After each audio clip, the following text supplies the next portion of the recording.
Hello everyone, welcome back to my channel, or welcome if you are new. Today we are going to be setting up my bullet journal for October, and we are jumping right in with this neon yellow lettering. And I know what you're thinking, Sandy, you have never used neon colors in your bullet journal, what are you doing? But this month I thought it would be really cool to do like half of my lettering be kind of spooky and half be normal.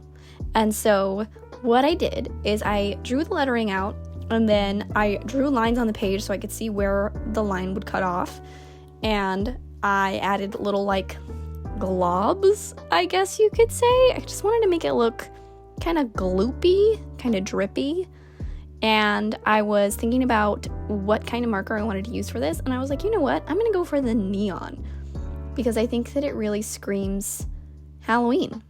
And I usually don't go for like a super spooky theme or anything, but I just thought it would be really fun. I thought it'd be a little bit different, and I really love how it turned out. I think it's so much fun.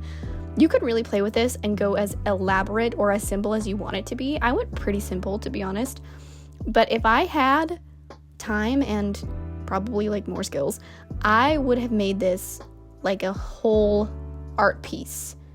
I had a vision in my mind that I don't know if I'd honestly be able to accomplish, but if you have the art skills, you could make this into like a really, really cool art piece. Or you could just do it really simple like I am, where it's just kind of lettering, and then you'll see in a second I have some pumpkins down at the bottom that I made like half rotting and neon and then like half normal. So that's what I did to create this theme, and I think it's so much fun. So here I am going in with my orange Tombow to make the like normal side, and like I said, I just kept this pretty simple, honestly. I just wanted it to be a nice fall color and have fall themes, but also be a little bit different.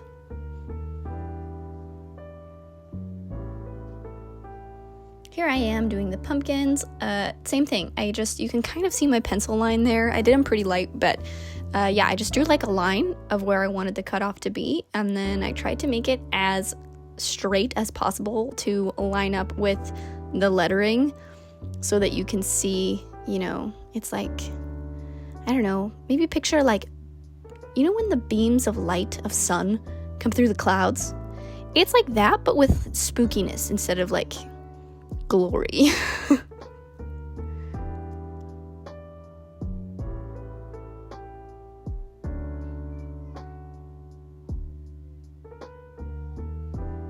So yeah, like I said, I just kind of made the pumpkins a little squiggly to show them like being not normal, I guess. You could think of them as rotting or just gloopy.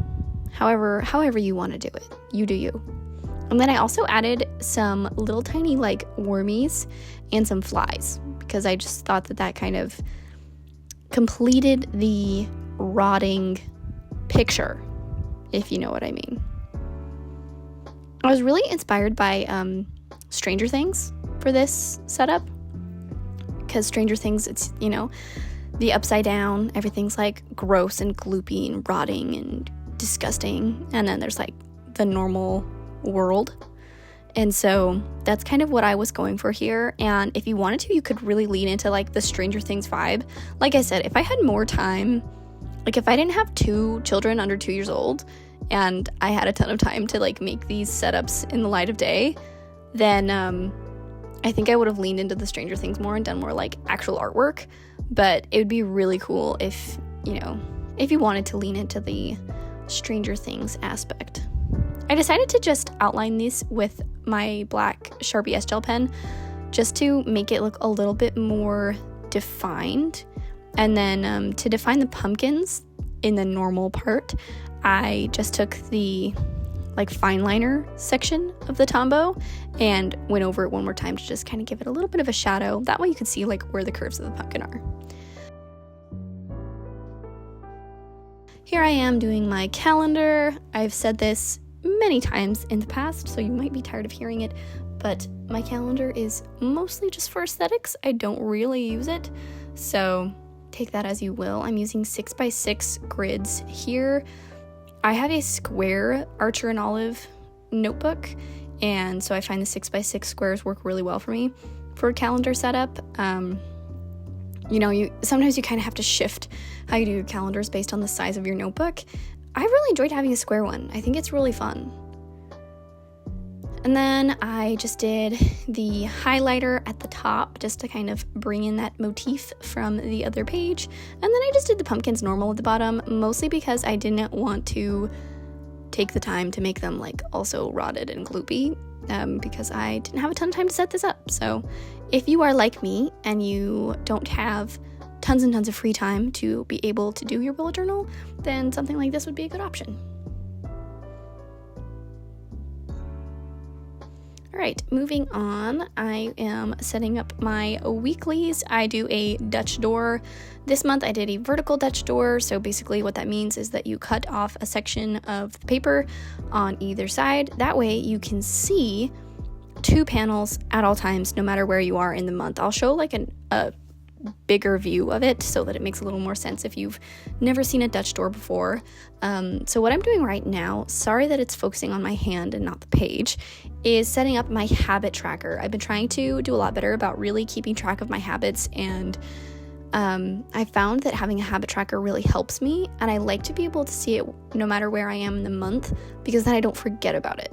Because if I put it on a completely separate page, the chances of me flipping back to it are slim to none, to be honest. So this helps me really like keep track of where I'm at and remember to fill it out. So basically I just did like a line for each day of the month, and then I split it into 3 sections because there are 3 main habits that I'm trying to track. The first one being Come Follow Me, which is my church's like scripture study manual. I want to do that every day. One, it stands for movement. I try to do some kind of exercise, whether that be walking or yoga or Pilates, whatever it may be. I try to include that as well. And then the last one I label as SI, which means self-improvement. And to me, that can be like reading a nonfiction book, learning something new. I have been doing Spanish on Duolingo because my mother-in-law speaks fluent Spanish, as well as my husband. And so they've been working on teaching my daughter Spanish. So I want to also know, that way I can understand her when she says words to me in Spanish. So this is the other side, the right side panel.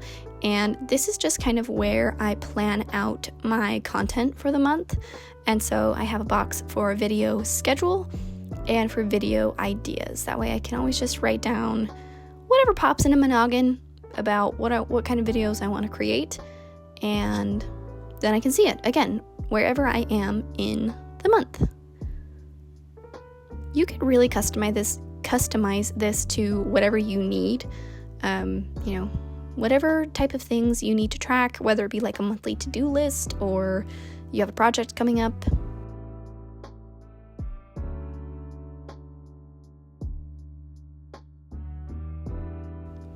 That is the setup.